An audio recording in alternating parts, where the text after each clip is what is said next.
Salut à tous, bienvenue sur BFT. Ça sort un peu en retard, mais c'est parti. On va parler NBA là. Review de la deuxième soirée, de la troisième soirée. J'ai pas pu sortir la vidéo hier. J'ai été occupé toute la journée. Bref, alors en deuxième soirée, on a eu quoi? On a eu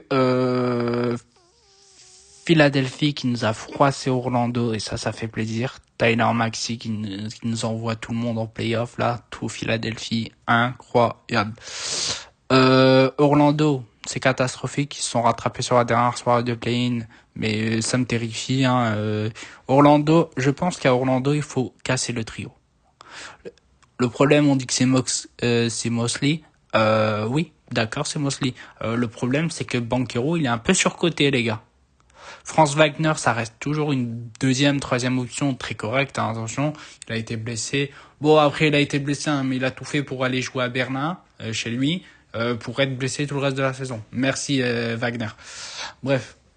Mais je pense qu'il faut casser le trio. Et Desmond Bane, vu le prix que t'as posé sur lui, tu peux pas le virer lui. Mais je pense que ça va se casser entre Banchero et Wagner. En fait, je trouve déjà le duo. En fait, je trouve le trio ne va pas ensemble. Parce que Ben, il fait sa saison. Et, c'est même lui qui a été le meilleur, si je me rappelle, au match au play-in contre Philadelphie.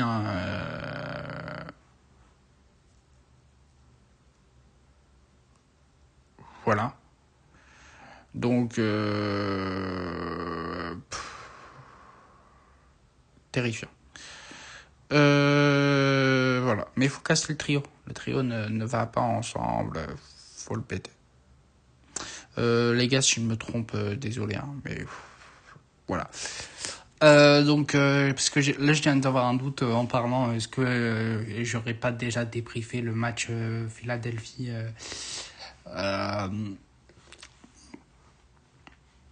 Philadelphie. Non, je l'ai pas débriefé. Non, je crois pas que je l'ai débriefé. Bref, parce que la première journée c'était Charlotte, Miami, et de l'autre côté c'était Portland, Phoenix. Mais bref, donc Philadelphie, voilà, ils ont explosé Orlando, ça fait plaisir. Maxi, tu mérites d'aller en playoff avec ton équipe. Félicitations, franchement, j'ai rien à dire. Vijay Edgecong, hein. Le rookie a été très bon, 19 points, je crois qu'il finit à 11 rebonds. Toujours présent, de l'activité, de la défense, vraiment, voilà. T'as Paul George qui s'est mué en role player. Je crois qu'il a mis 16 points, etc. Franchement, discrètement, il revient, mais il est bon. Après, allez voir un peu son salaire, on va rigoler un peu. Le salaire est terrifiant, je crois qu'il a pris 200 millions sur 4 ans, un truc de fou furieux. Il n'y avait que Philadelphie pour mettre ce salaire-là. Après, ils ont sorti André Drummond du placard, qui finit à, je crois, avec 10 points, 16 rebonds ou 14, un truc comme ça, mais qui a été aussi très bon. Et voilà, hein, je pense que à Orlando, on est obligé faut casser le trio. Je pense que même avec un autre coach, ça marchera pas. En fait, il y a trop de blessés, il y a trop d'incertitudes. Bon, Anthony Black a fait plutôt une bonne saison. Mais moi, en tant que fan de Miami, je suis très content que Orlando s'est fait plier par Philadelphie. On va parler juste après du match contre Charlotte. Voilà. De l'autre côté, à l'ouest, il y a eu les Warriors qui ont affronté les Clippers. Et je vous ai dit sur la preview que, en fait, les Warriors, je les vois pas gagner, sauf sur un coup de chaud de Stephen Curry. Et ben, le mec, il a mis 35 points. Qu'est-ce que je voulais que je vous dise? Il a mis plus de 30 points, je suis sûr, mais j'ai pas, peut-être que je me trompe sur les stats, mais voilà. Le mec a mis 35 points. Après, il y a Al Ford, 95 ans, qui est sorti du placard. Sur le dernier quart, il a mis 4 paniers à 3 points. Il a fait hop, hop, hop, hop, hop, hop. Voilà. Mais vous verrez sur la review des prochains matchs, l'ordre, vous allez voir que c'est vite retombé. Draymond Green, la défense qu'il a fait sur Kawhi, énormissime, surtout dans le dernier quart. L'autre, il l'a suivi jusqu'à la ligne de touche et tout, c'était une dinguerie. En vrai, le problème avec les Warriors reste toujours le même, en fait. C'est que ils seront capables de coups d'éclat parce que Curry, parce que Draymond Green motivé, parce que Al Horford capable de sortir de sa boîte, etc. Mais en fait, même sur une série de playoffs, ça aurait pas été possible. Même sur 7 matchs, en fait, ils peuvent pas enchaîner des performances comme ça. Les Warriors, on va en reparler cet été, mais il y a du travail à faire. La vraie question qui restera à se poser, c'est est-ce qu'on entoure un Curry à 37-38 ans pour une hypothétique chance de titre, ou allez, on bazarde tout le monde et on refait un projet jeune et voilà. Parce que Curry, c'est le symbole des Warriors, donc Draymond Green aussi, donc qu'est-ce qu'on fait? Ce sera une vraie question à se poser. Côté Clippers, t'as Kawhi qui faisait son match. Il était à 20 points, je crois, 19-20 points au troisième quart. En quatrième quart, il met plus que 2 points ou 1 point, je sais plus. Ouais, il met qu'un dunk en contre-attaque. Mais le match était déjà plié. Il y avait 7 points d'avance, etc. Bref, voilà. En fait, les Clippers, aussi, il y aura des questions à se poser. Qu'est-ce qui se passe avec Kawhi? Est-ce qu'on continue à jouer, à entourer Kawhi pour que ça soit la personne qui les emmène au titre? Darius Garland, il est sous contrat. Bénédicte Mathurin, je pense qu'il faudra lui mettre un contrat, si je me trompe pas. Donc, voilà, il y a plein de joueurs role-players qui sont plus role-players, avec Kawhi qui peut être une option numéro 1, mais sur des courts passages. Kawhi 2026, il a fait une énorme saison, surtout en deuxième partie de saison, il est encore fort cet enfoiré. Mais il y a toujours ces incertitudes concernant les blessures, il y a toujours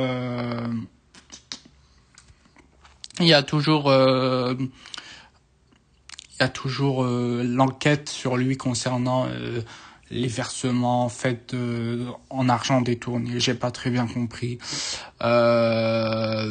Mais il faut aller consulter le papier de Pablo Torre. Il a fait un énorme papier là-dessus. Il a révélé plein de choses et voilà.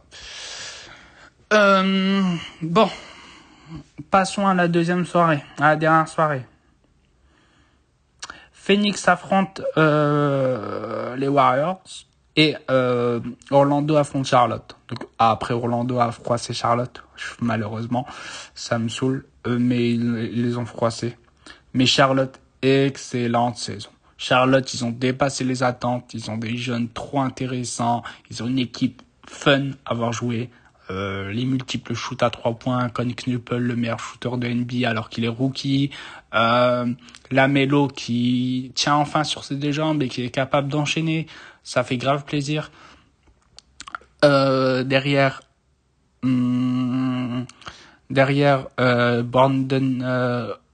Brandon Miller qui est capable aussi, qui a un peu progressé même s'il a été blessé.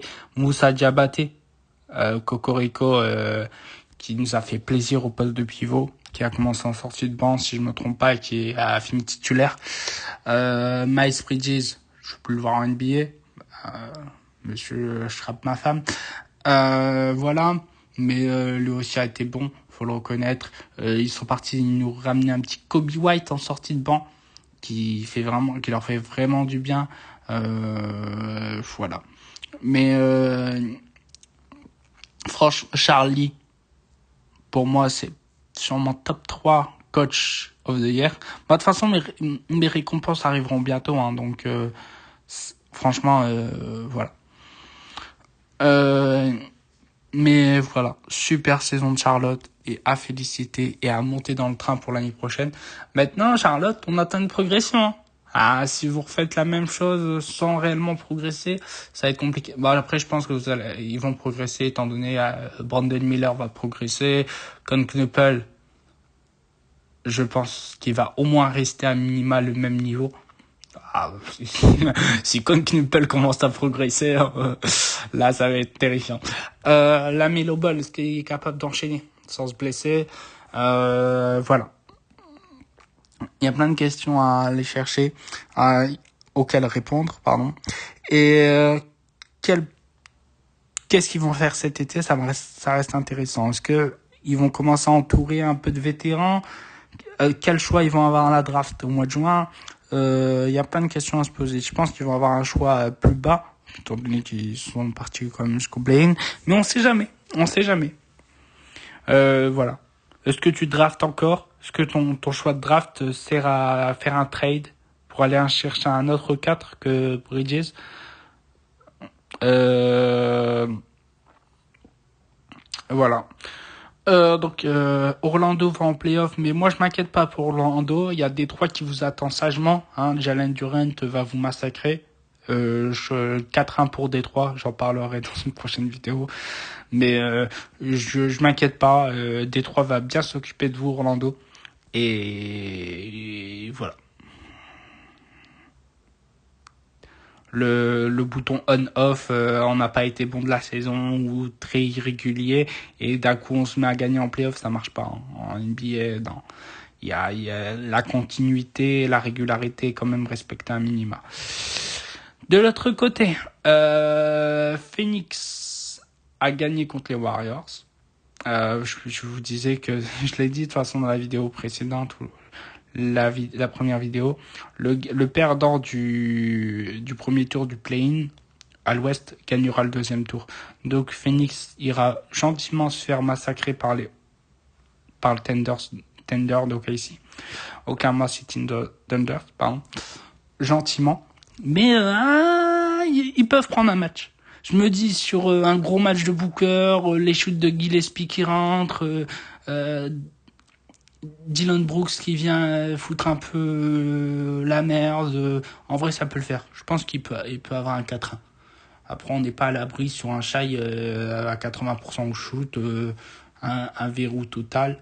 Je pense que... Bon, j'en parlerai dans ma preview, mais pour moi, je vois 4-1 pour OKC quand même. Mais je pense que faut pas enterrer trop vite Phoenix et que je pense qu'ils peuvent prendre un match réellement. Voilà. Voilà, donc Orlando, Philadelphie rejoint Boston, si je ne me trompe pas. Orlando rejoint Détroit. Portland rejoint San Antonio Spurs. Et les Golden State Warriors rejoignent OKC. Qu'est-ce que je raconte? Les Phoenix Suns rejoignent OKC, Oklahoma City au premier tour. Voilà.